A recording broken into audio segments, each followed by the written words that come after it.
It'll put a little twinkle in your eye and satisfy the taste buds of those who like a good spirit.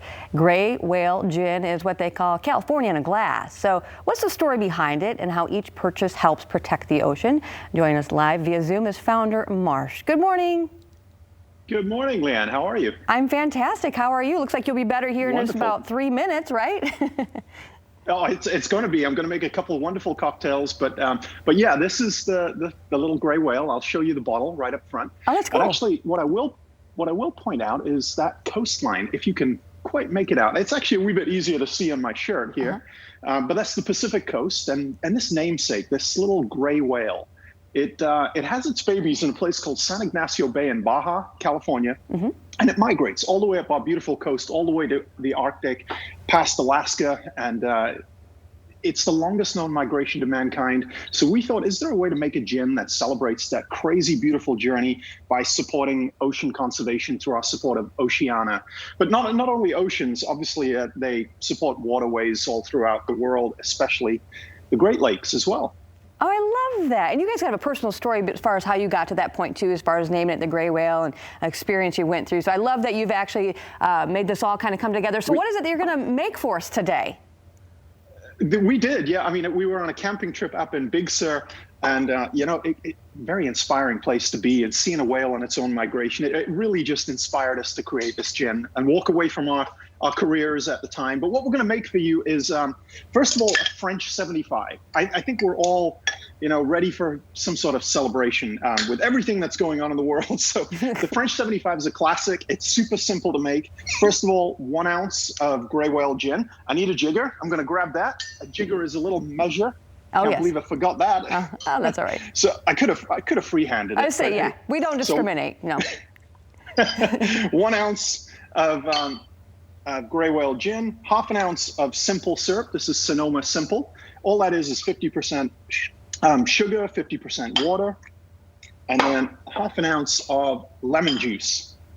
And this is going to be shaken over ice.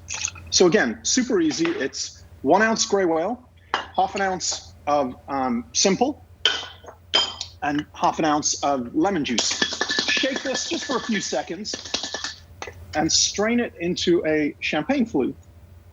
And we're going to top it up with some Josh Prosecco in a second here. Ooh. And by the way, this on its own is stunning. It's beautifully sweet and gorgeous. So using a little Josh Prosecco, Italian Prosecco, just to top it up, and reminiscent of a mimosa, but it's got a nice lime, lemony kind of backbone to it, garnished with a little that looks delightful. Swirl, and that's basically what that one looks like. It is gorgeous, really easy to drink, quite celebratory.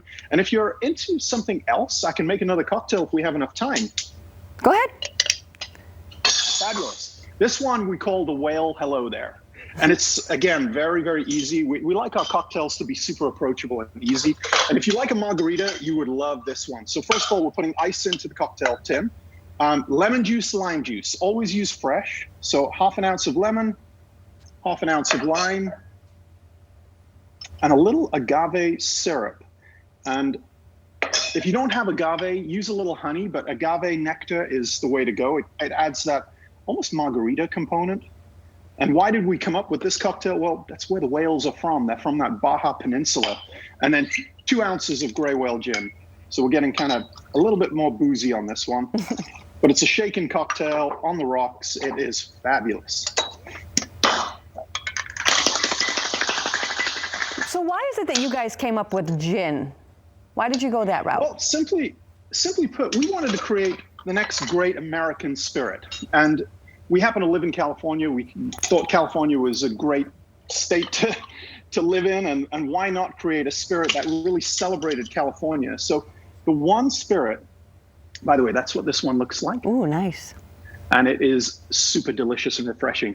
But the one spirit that truly represents all of California is gin. And why gin? Because all gin is vodka with some flavor. So everybody's been drinking so much vodka throughout their lives, and it's, God, I hate to even say, it's kind of like eating Wonder Bread. And then when you're introduced to rosemary encrusted herbaceous bread, you're like, oh my God, I never knew bread could be so good.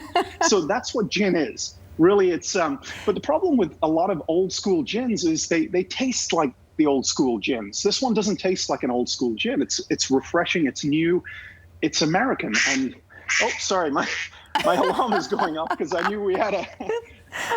Wait. Schedule. So you're in California. What time is it there? Oh, it's 6 a.m. Oh, okay. And I got up pretty early to do this, but hey, it's well I'm worth so it. sorry. This thing is still going off.